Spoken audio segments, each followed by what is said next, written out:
సినీ నటుడు పవన్ కళ్యాణ్ తో విడాకులు తీసుకున్న రేణు దేశాయ్ తాజాగా ఒక ఇంటర్వ్యూలో తన రెండో పెళ్లి విషయం గురించి పవన్ కళ్యాణ్ గురించి చాలా విషయాలు ప్రస్తావించింది.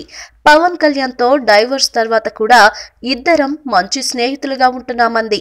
ఒక్కరంటే ఒకరికి ఇష్టం, నమ్మకం అలానే ఉన్నాయని, ఆయన పిల్లలను చూడ్డానికి పూనా వస్తారు, మాట్లాడుకుంటాం, గంటలు గంటలు మాట్లాడతారు, 2-3 రోజులు ఇక్కడ ఉండిపోతారని చెప్పుకొచ్చింది.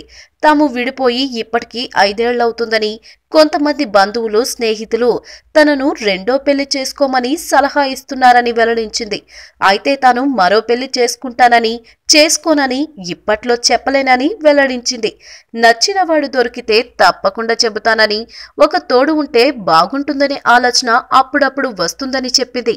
పిల్లలు ఇంట్లో లేనప్పుడు లోన్లీ ఫీలింగ్ వస్తుందని, పవన్తో కూడా 1-2 సార్లు రెండో పెళ్లి విషయమై డిస్కస్ చేశానని, ఈయనతో ఇలాంటి మాట్లాడడం నాకు ఇబ్బందికరమైందే.